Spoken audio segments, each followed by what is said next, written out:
Bueno, chicos, ya vimos la clasificación de mercado, ahora hablaremos de las fallas del mercado. ¿Qué es una falla de mercado? Es una situación en la que la asignación de bienes y servicios por parte del mercado no es eficiente.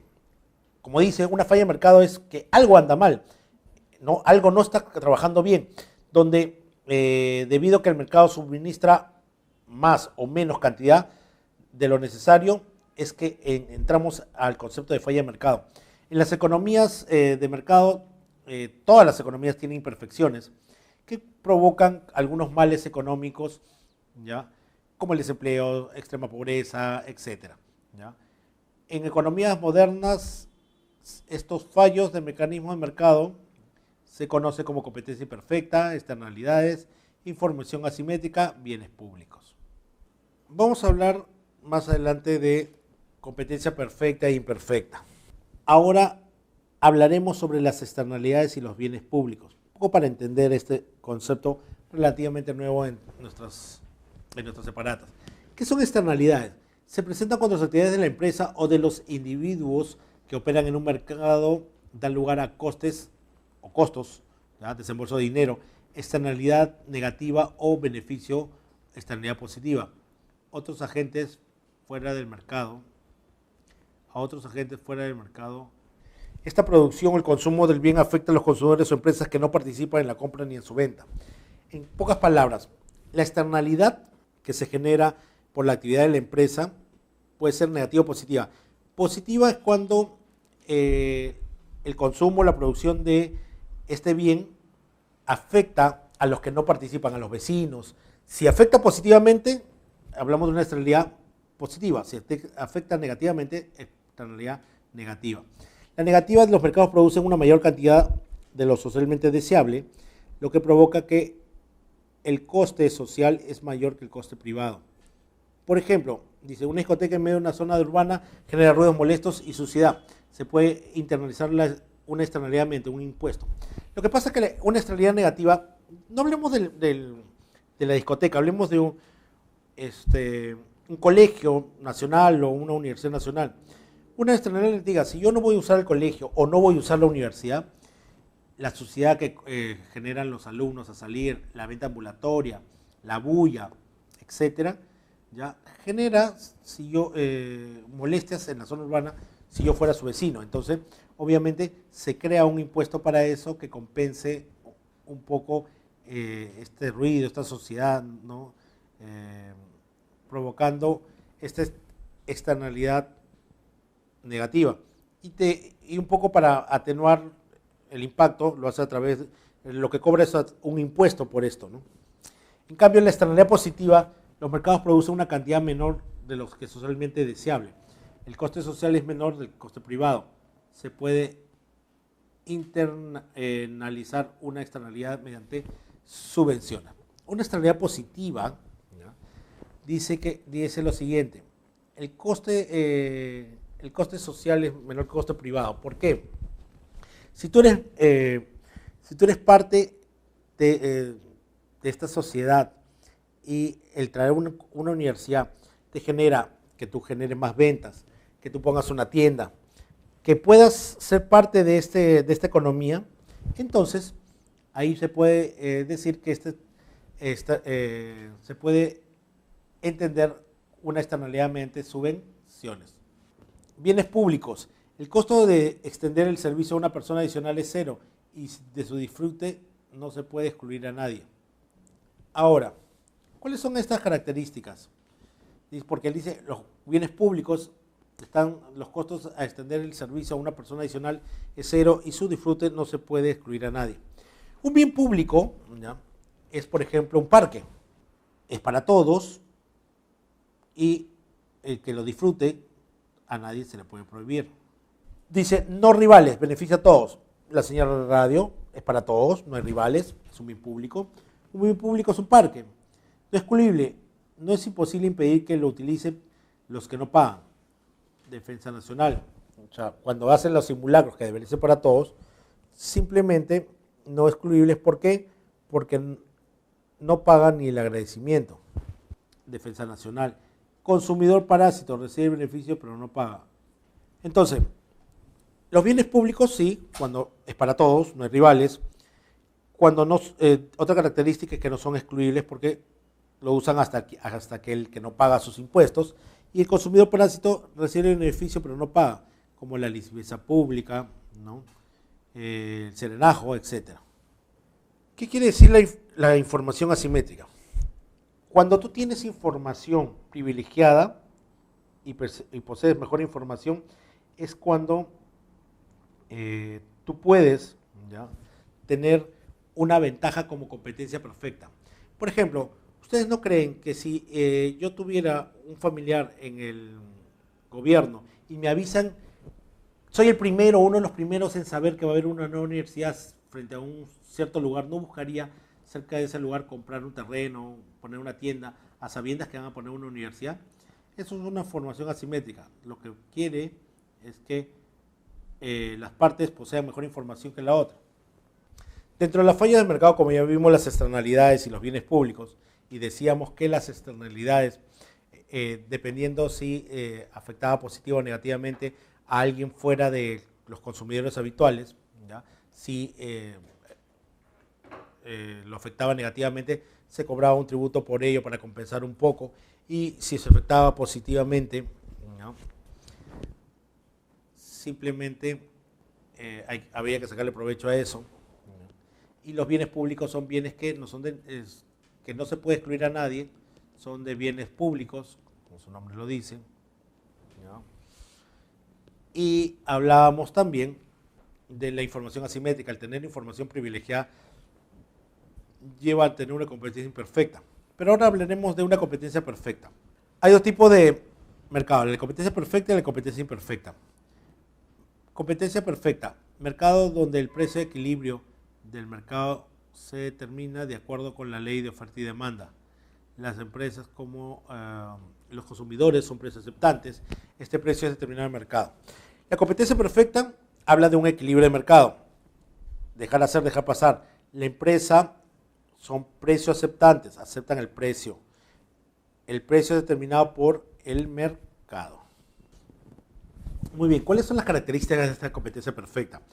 Donde se da por ley de oferta y demanda, los consumidores, las empresas como los consumidores, ninguno domina el mercado, son precios aceptantes y se ponen de acuerdo en el precio, ¿ya?, en el mercado. Recuerden, como vimos adelante, el ofertante quiere cobrar lo máximo, el demandante quiere pagar lo mínimo. Entonces, ahí hay competencia perfecta. La característica, hay muchos vendedores y compradores. Esto hace que sean pequeños en relación con el mercado y actúen independientemente. La atomicidad. ¿Qué significa? Hay muchos compradores y vendedores. Si hay muchos compradores y vendedores, esto me hace recordar a una tienda. Cumple la tienda como concepto de competencia perfecta. Por ejemplo, son pequeños en relación al mercado, ¿ya? Hay vendedores y compradoras y actúan independientemente. No se organizan para hacer frente al mercado. El producto es homogéneo, el producto es igual. El producto que yo encuentre, la galleta que encuentre en San Jorge en mi casa es la misma que en tu casa, la misma que en tu mamá, la misma que en tu papá. No existen barreras para el ingreso y salida de ofertantes y demandantes. Cuando hay competencia perfecta no hay ninguna restricción.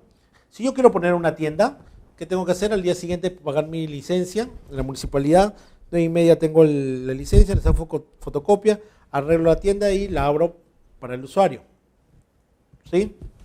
Entonces, como lo abro para el usuario, ¿no?, en la tarde, en la noche de repente me desanimo de poner la tienda, la cierro y se acabó. No tuve que pedir permiso al ministerio, ni al presidente, ni a nadie. Y el día que cerré tampoco nadie me va a retener ni tengo ninguna obligación. Cuando dice que no existen estas barreras porque no hay barreras de tipo económico ni de tipo técnico por ningún lado. Dice que existe libre movilidad de los factores productivos. Los factores productivos pueden entrar y salir libremente de esta competencia perfecta. Pueden trabajar acá, pueden trabajar en otro lado, pueden realizar inversiones, etc. Y la información disponible es perfecta, es decir, las características del mercado y del producto está a disposición del mercado. Ahora hablemos de competencia imperfecta. Es todo lo contrario a la perfecta. Mercado donde los compradores vendedores de manera individual o colectiva, alguien, ¿ya?, tiene poder para influir en el precio del mercado. Estas empresas o compradores de este mercado no actúan como precios aceptantes, sino como precio ofertante. como no actúan de precios aceptantes, ponen sus precios, imponen sus precios y al establecer los precios por negociación. Por lo tanto, como son precios aceptantes, llegan a establecer los precios de negociación y acuerdos implícitos o explícitos, ¿ya?, de acuerdo al modelo de competencia perfecta que es. Por ejemplo, por el lado de la oferta, los ofertantes no tienen la capacidad de influir en el mercado y los mercados son monopolio, oligopolio y competencia monopolística. Las clases de mercado por la oferta de demanda y por el lado de la demanda. La imperfecta, como ya hemos visto, monopolio, un solo vendedor, oligopolio, pocos vendedores, competencia monopolística, tiene muchos vendedores y compradores y el mercado es homogéneo o diferenciado. También nos podemos alegrar por el lado de la demanda, son los demandantes quienes tienen la capacidad de influir en el precio. Los mercados son monopsonio, oligopsonio. Monopsonio, un solo comprador, oligopsonio, pocos compradores. Hay que tener en cuenta que la competencia imperfecta es lo que más hay. La competencia perfecta, como ya vimos, una tienda cumple con esos requisitos. Muchos vendedores, pocos compradores, productos homogéneos y diferenciados. No existe barreras para el ingreso, salida. Existe libre movilidad, ¿ya?, libre movilidad de los factores y la información disponible es perfecta. O sea, está disponibilidad de todos. En cambio, la imperfecta se unen por negociación. Esta competencia imperfecta, como lo es un monopolio, ¿ya?, simplemente tiene como rasgo el tener un solo vendedor, como vamos a ver. Y comencemos con esta clasificación de competencia imperfecta. Monopolio. Situación en la cual existe un único productor vendedor de un determinado producto o muchos consumidores no organizados. El monopolio, hay un único productor o vendedor. En el monopolio, con nosotros hemos jugado el juego Monopolio, el juego consiste en ser el único al final del juego. Ganarle al banco, ganarle a tus compañeros y ser el único que vende o tiene todos los servicios. La característica es que hay un solo vendedor. El producto o servicio es difícil de sustituir. No se habla de producto único, sino que es difícil de sustituir. Ya hemos hablado de esto de productos únicos. La empresa monopolista se enfrenta a la demanda de mercado. ¿Cuál demanda? La demanda total. Ese es el tipo de demanda que hay en el monopolio, ¿no? Porque como única empresa le va a vender a todo el mundo. Entonces, hablamos de una demanda total. Las barreras técnicas y legales para el ingreso al mercado son importantes. Técnicas porque hablamos de grandes cantidades de dinero y de inversión, ¿ya?, y de estudios.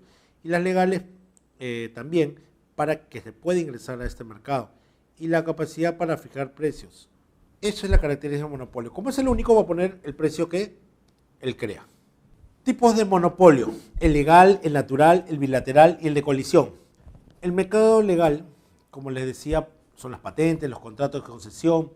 Por ejemplo, un mercado legal fue el de Movistar, ¿no?, Telefónica del Perú, cuando vino, pagó por la empresa estatal y el Estado le dio la concesión por 10 años. Una concesión por ejemplo, del tren eléctrico, el tren al Cusco. Son concesiones, la línea amarilla, la línea azul, concesiones que alguien paga por el uso exclusivo o el uso exclusivo de esa línea de negocio, ¿ya? Ese es de tipo legal. El monopolio natural es cuando solo una empresa puede ofrecer el bien o servicio de manera rentable. Esto ocurre, dicen, normalmente cuando el costo de iniciar la actividad es muy alto y el mercado no permite más de una persona pueda recuperar la inversión realizada. CEDAPAL. Este monopolio natural, CEDAPAL, sí, ¿por qué? Porque es poner otra empresa al mismo precio, uno de los precios más bajos en lo que es servicio básicos. Imagínense, poner otra empresa significa romper todo Lima, poner tuberías, poner caños, por si te pasas a mi servicio que cuesta poco. Es el mismo caso de lo que es Cálida, ¿no? Cálida, recuerden que rompieron toda la pista y él es el único distribuidor de gas natural para vivienda, ¿no? Entonces es un monopolio natural. El negocio no da para ganar a dos empresas. El monopolio natural. Como ejemplo decíamos que puede ser una tienda también cuando esta tienda tiene un mercado pequeño y poner dos tiendas no le da para ganar no le da para ganar a ambas tiendas, por lo que naturalmente solo uno puede sobrevivir. En cambio, el monopolio natural, cuando un vendedor único, monopolio, se enfrenta a un comprador único, monopsonio, y el precio del producto se determina mediante negociación. Tiene que ser negociado. ¿Por qué? El bilateral te dice que hay un solo vendedor monopolio y se enfrenta a un solo comprador, monopsonio. ¿Ya? ¿Qué significa esto? Significa que, por ejemplo, en este caso, un gran monopsonio siempre es el Estado. Es el único que compra ciertos productos y hay un único vendedor sobre este producto. El Estado es un gran monopsonio porque compra, por ejemplo, los uniformes del ejército, de la policía, de los patrulleros. Es el único que va a comprar, no va a haber otro. Y hay ciertos vendedores que son los únicos que autorizados para darle el producto o servicio. Y obviamente ni uno puede cobrar más ni menos porque se tiene que poner de acuerdo en el mercado antes de comenzar a producir. Y en los monopolios de coalición está el cártel, el trust, el holding, el conglomerado, las transnacionales. El cártel es la asociación de empresas de la misma rama de la industria en la que cada una conserva su autonomía administrativa, fijan precios y niveles de producción. En el cártel hay lo siguiente, dice, asociación de empresas de la misma rama de la industria. Claro, el cártel estamos hablando de que no pierden su independencia, se juntan solamente para fijar precios y niveles de producción. Y acá está la OPEP, la Organización de Países Exportadores de Petróleo. También está el APA, la Asociación de Apicultores del Perú. Miren, primero que recuerden que todo monopolio es ilegal, ¿no? Salvo el monopolio legal, ¿no? Y el natural, pero los monopolios de coalición generalmente son ilegales. Por una sencilla razón, si tú le das control a una sola persona, ellos van a poner su precio y está en perjuicio del Estado y de las personas, del cliente. En este cártel se unen para poner precios, por eso nadie se mete con los países que son parte de la OPEP, porque ellos controlan el precio del petróleo, te pueden subir el precio o bajar el precio. Otro es el APA. El pollo está recontra caro. El pollo debería venderse realmente a 3 soles, 3 soles 50, pero se vende a 7, 8 soles. ¿Por qué? Porque se pusieron de acuerdo en que lo mínimo que deberían cobrar debería ser el monto de 7 soles, 8 soles, para no hacerse competencia y todos ganar. Y todos respetan eso. Ahora, el cártel, como ejemplo, puede ser el cártel de la droga también. El concepto es el mismo, salvo que ellos no pierden su independencia, se unen para ver volúmenes de producción y fijar precios. ¿Ya? Es el mismo concepto, ¿no? ¿Ya? Salvo que si no se ponen de acuerdo entran en guerra, ¿no? Ahora, situación en la cual una empresa tiene el control de otras compañías del mismo sector a través de la compra mayoritaria de sus acciones. Generalmente ocurre en el ámbito industrial con el objetivo de controlar los precios del mercado. Entonces, ¿qué es trust?